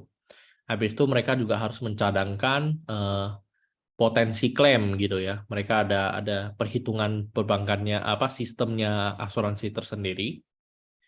Jadi kalau untuk sektor di asuransi, ya kan, keuntungannya ya memang salah satunya dia dari investasi. Kalau misalnya yang kedua adalah jumlah klaim yang lebih sedikit gitu ya. Itu dari sektor insurance. Nah, jadi kalau saya lihat ya, kalau saya lihat dari sektor asuransi, kalau teman-teman tahu mungkin yang cukup bagus Tugu ya, tapi itu lebih ke aset play ya. Mereka ada main aset play itu di Tugu. Tapi kalau asuransi yang lain sih saya sebenarnya masih gak gitu pergi analisa Pak Rik. Pak Roy, untuk LPCK sekarang menurut Bapak GCG-nya bagus gak? Nah, ini kan grup LIPO ya. Nah, grup LIPO malahan grup LIPO akhir-akhir ini kalau sahamnya lumayan naik ya, kalau saya lihat ya grupnya LIPO ya. Dari terutama kayak MAPI kayak gitu itu naik. Yang dimana ya memang ada story-nya kayak mall kan udah bisa buka, mereka punya retail udah bisa buka semua ya naik gitu ya. Orang itu diuntungkan. Tapi kalau untuk LPCK menurut Bapak GCG-nya bagus atau enggak? GCG-nya kurang kalau menurut saya. Tapi saya ada beli sahamnya. Nah, itu pertanyaannya kan. GCG-nya kurang tapi saya ada beli sahamnya, teman-teman. Saya ada beli sahamnya karena ini grup besar ya. Grup LIPO itu grup besar. Cuman nggak semua orang suka bermain di apa ada orang yang trauma lah dengan grup LIPO lah ya istilahnya. Tapi saya sih beli. Saya beli sedikit aja. Saya sedikit untuk saya lihat karena saya beli sektornya ya, sektor properti gitu. Karena udah turunnya cukup dalam, secara laporan mungkin masih minus ya gitu, masih minus. Nah, jadi saya beli itu saya beli sektoral. Saya lihat itu sebagai sektoral. Yang dimana saya kategorikan saham cyclical. Jadi ketika properti lagi manggung, ya mungkin saham itu akan kena dampak karena dia juga salah satu sektor properti. Cuma apakah beli banyak? Saya nggak beli banyak. Karena saya belum benar-benar punya conviction yang sangat dalam terkait LPCK ini. Gitu. Jadi itu ya jawaban untuk LPCK ya. GCG dia agak bagus tapi saya beli gitu karena sahamnya turunnya cukup dalam gitu, udah cukup dalam. Nah, jadi saya beli untuk anggap sebagai cyclical.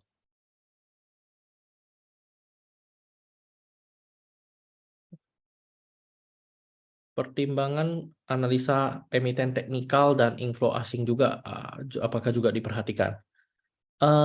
Bu Dian, saya itu value investing. Jadi saya tidak melihat secara teknikal gitu ya. Saya tidak jaga lilin ya. Atau saya lihat bandarmologi, saya tidak lakukan gitu. Saya benar-benar mempelajari dari bisnisnya dan saya lihat dari bisnisnya gimana gitu ya, mempelajari bisnis dari perusahaan yang saya mau beli. Jadi saya tidak memperhatikan teknikalnya gitu. Saya nggak memperhatikan chartnya atau biasa MA atau apanya itu saya nggak perhatiin sih. Ya. Jadi kalau Bu Dian trading ya kan, trading itu yang paling penting kan psikologi, terus juga harus ketat sih dengan schedule-nya ya, harus cut loss ya cut loss, harus take profit ya take profit gitu. Jadi itu beda ya, masih jalurnya beda, Bu. Karena kalau saya akan lebih memperhatikan dari segi laporan keuangannya. Jadi saya setiap kerja ya palingan kalau karena saya analisa fundamental, saya setiap kali kerja itu ya setiap laporan kuartal keluar gitu. Terutama untuk saham-saham pribadi saya dulu. Itu akan saya lakukan analisa. Apakah story-nya masih berlanjut, apakah laporannya juga lebih baik atau enggak. Nah, itu akan menjadi concern-nya saya.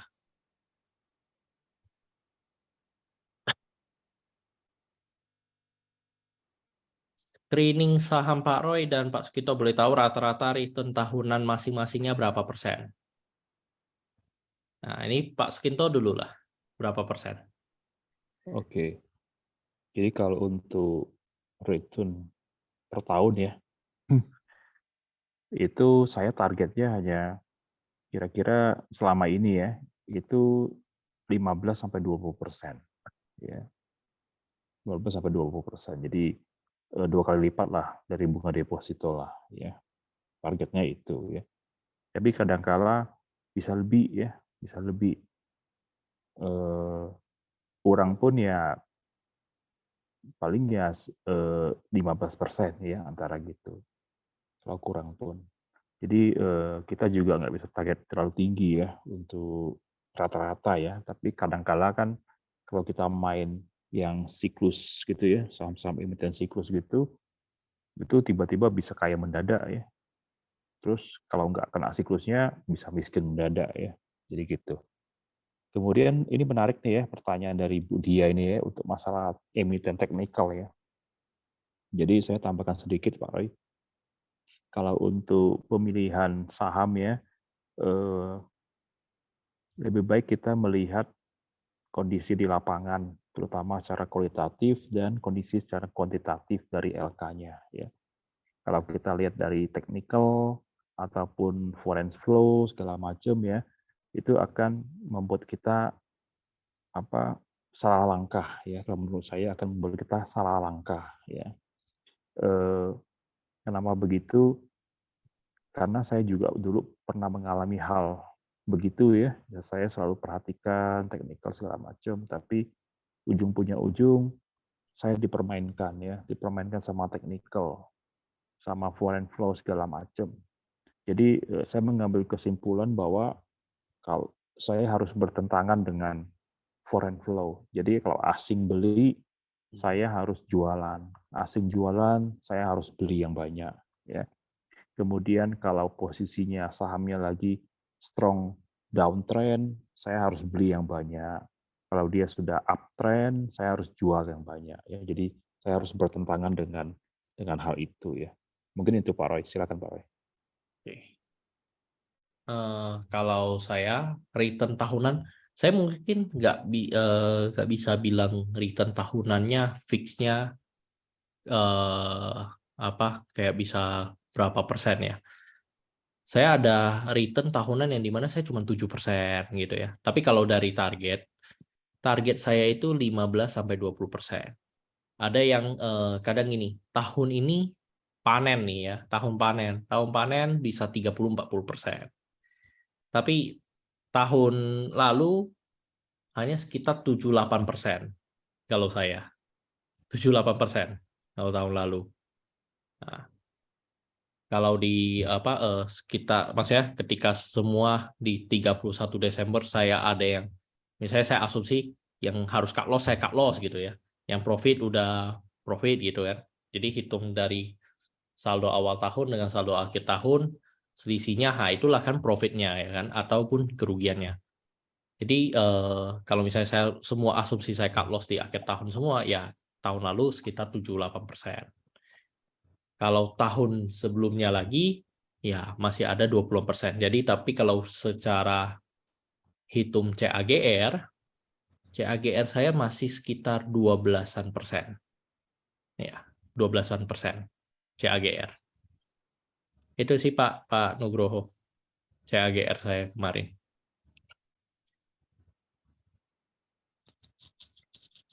Oke, mungkin ini Pak Roy menarik nih ya untuk GJTL ya, Gajah Tunggal ya. Jadi kalau Gajah Tunggal ini kita perhatikan ini emitennya kok bisa rugi terus ya gitu ya. Jarang dia untung ya, rugi terus ya Gajah Tunggal ya. Padahal dia perusahaan ban terbesar ya di Asia Tenggara gitu ya. Dia banyak keluarin ban-ban mobil, kemudian ban untuk traktor, alat berat, segala macam, motor gitu ya. Tapi kok sering rugi gitu ya. Nah, kemudian Gajah Tunggal ini dia kita mainnya biasanya itu kalau saya dulu pernah main Gajah Tunggal ya. Saya main di saham ini waktu itu sebelum heboh LKH masuk di atas 5% waktu itu, saya udah berada di dalam waktu itu ya. Jadi saya main saham ini waktu itu karena saya melihat kok ini cetak dolar terus ya waktu itu sebelum kalau nggak salah waktu COVID itu ya.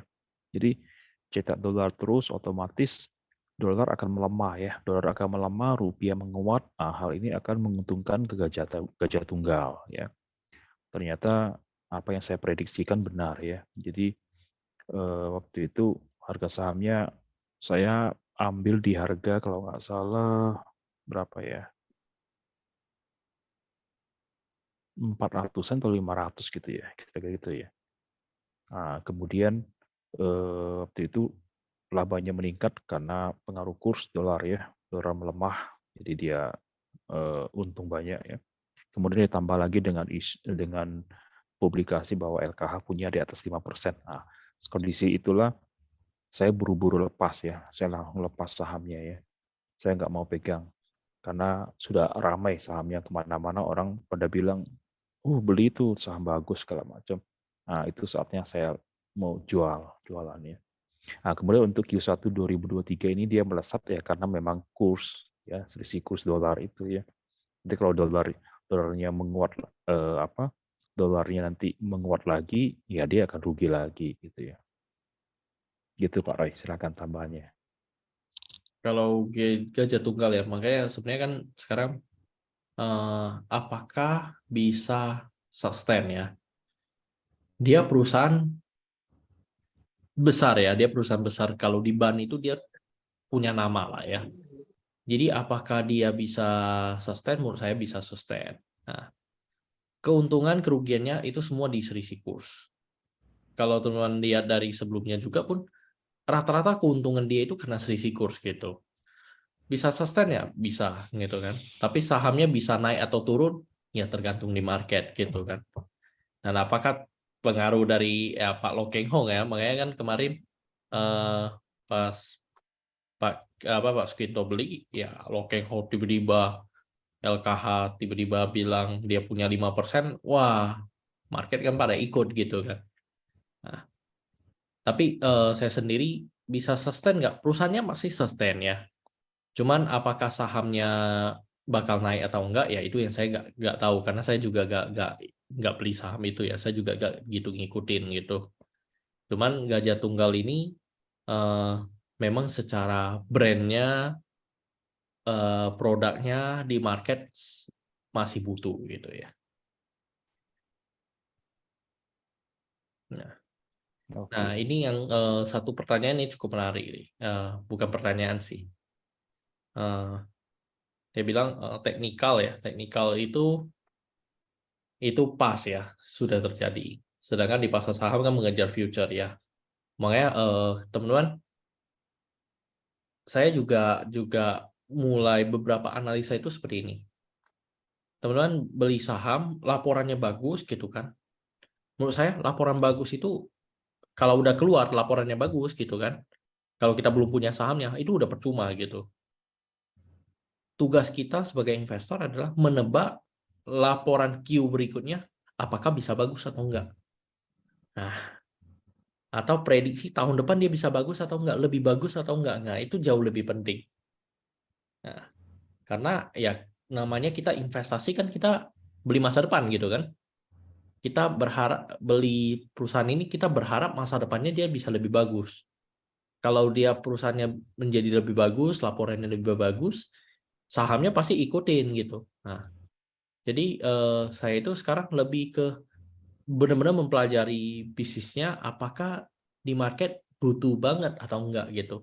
Semakin butuh ya dia bisa jual dengan harga yang diuntungkan nggak gitu kan, punya istilahnya ekonomi muat nggak gitu, produknya nggak mudah ditiru ya kan, punya punya kekuatan khusus gitu kan, sehingga market harus beli produk dia gitu. Nah itu yang saya cari gitu di market.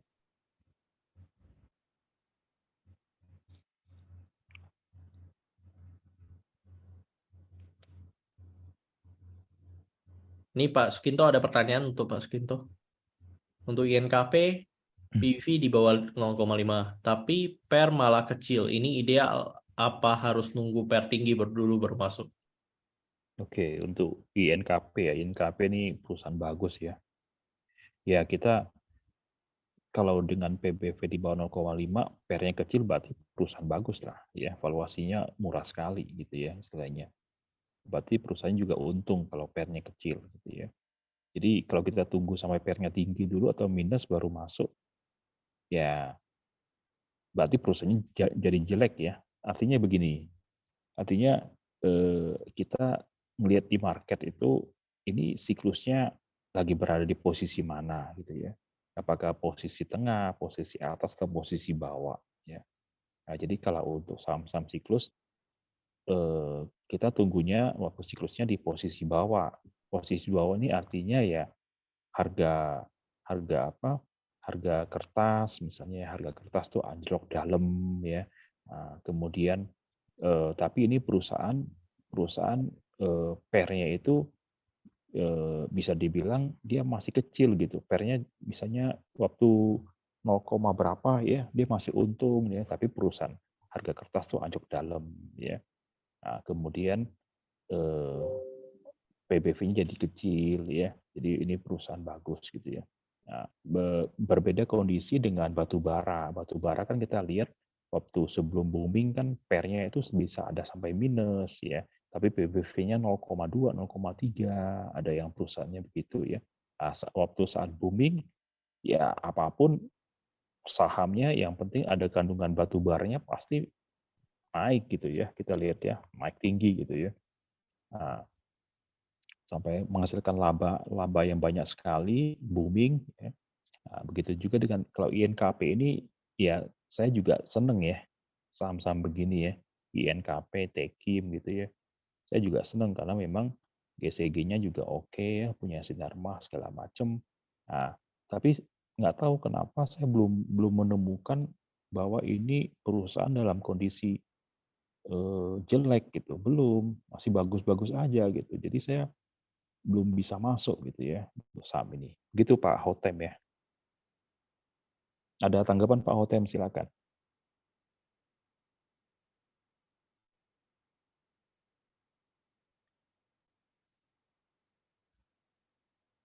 Silakan Pak Roy kalau ada tambahan. Kalau INKP satu kan belum siklusnya ya, satu belum siklusnya. Kedua memang kalau teman-teman membaca tentang INKP punya laporan, dia piutang dengan afiliasi itu tinggi sekali. Nah, dan dia kan memiliki keuntungan yang cukup besar, tapi kenapa nggak bagi dividen, ya kan? Anggaplah nggak apa-apa dia nggak bagi dividen, dia lakukan ekspansi nggak gitu kan? Dan lucunya dari INKP ini kan selain siklusnya belum datang ya, dia itu punya laba tinggi, tapi kenapa terbitin hutang baru gitu kan, surat hutang baru. Nah, ini yang sebenarnya kenapa kalau kita mempelajari lebih dalam lagi ya sebenarnya cash flow-nya. Dia punya piutang ke afiliasinya cukup tinggi sekali. Piutang afiliasinya itu aja berapa belas T loh gitu. Anggaplah berapa belas T itu dibayarkan, dia bayar hutang semua. Dia kan nggak akan ada beban bunga lagi gitu ya. Beban bunganya menurun lumayan. Dengan beban bunganya menurun lumayan, sebenarnya dia bisa generate income yang lebih lagi gitu. Nah, cuman afiliasi ini dia tidak perputaran cash-nya lah. Jadinya kayak INKP ini dijadikan sapi perah gitu ya untuk anak usahanya. Tapi selama dia masih bisa mencetak laba yang bagus dan dia masih masih menjadi pemegang saham kertas terbesar di se-Asia ya sebenarnya memang ini kuat sekali untuk company ini. Nah, cuman ya berarti ya kita bisa berharap dari apa? Dari siklusnya aja, dari momen memang udah momennya atau belum gitu untuk di NKP. Tapi kalau secara pribadi saya sebagai investor, saya sih berharap perusahaan ini membayar hutang gitu kan, membayar hutangnya supaya hutang bunganya bunga pinjamannya nggak setinggi itu. Dengan bunga pinjamannya nggak tinggi, dia punya generate laba pasti lebih tinggi. Itu kalau di INKP ya. Dalam screening saham memperhatikan market cap-nya atau enggak? Misalnya di bawah 40T. Iya, Pak Nugroho. Kalau saya pribadi ya, kalau saya pribadi sekarang saya udah tidak main di saham blue chip ya. Saham-saham saya kebanyakan second liner gitu ya. Saya cari yang kalau bisa di bawah 10T. Saya cari yang di bawah 10T. Kalau saya pribadi.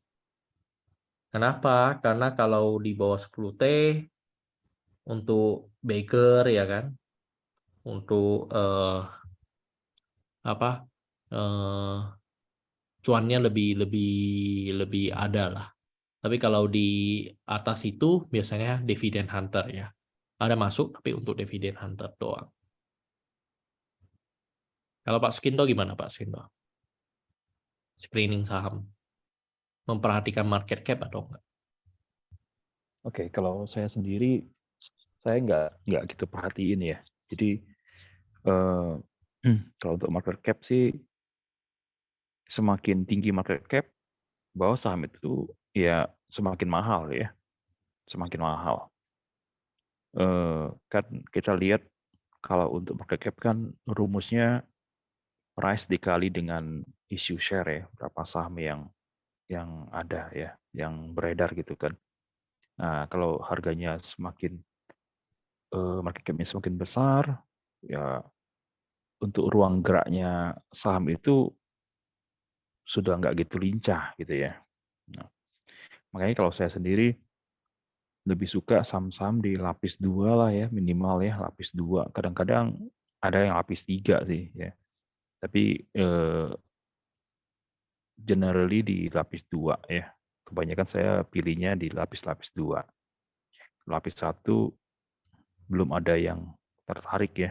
Kecuali kalau memang harga sahamnya anjlok kayak yang COVID kemarin tuh, ya itu boleh tuh ya, kayak BBRI itu udah pasti untung lah, nggak mungkin nggak untung lah ya. Kemudian kayak INKP ya, INKP waktu COVID itu kalau nggak salah di harga 3.000-an loh dia turunnya. Setelah ini tahun 2021, wah langsung naik ke berapa tuh Pak Roy INKP? 12.000 kayaknya. 12.000 kayaknya. Iya, kayaknya 3 sampai 4 kali lipat ya. Itu luar biasa ya. Jadi kalau untuk big cap ya, kita mainnya waktu dia anjlok dalam lah ya, baru bisa masuk. Sayang dulu INKP ya, nggak punya modal sih, nggak punya modal, all in aja satu saham itu aja cukup. Itu zaman-zaman COVID ya.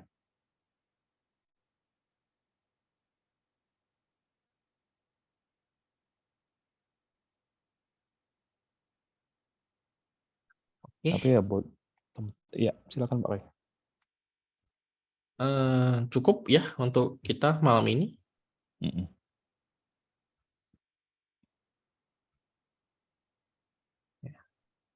Ada lagi yang mau tanya, teman-teman?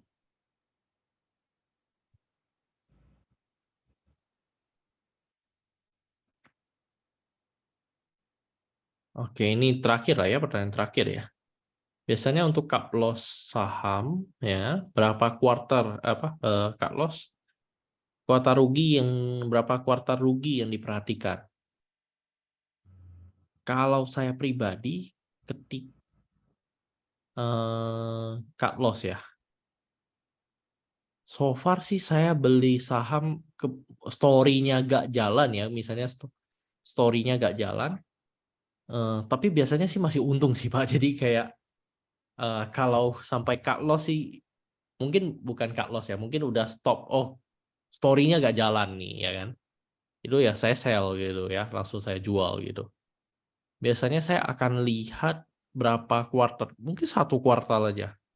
Ketika saya cek di lapangan, saya validasi ulang lah ya apa yang di lapangan gitu kan. Biasanya, wah ini benar-benar nggak sesuai nih dengan ekspektasi saya nih.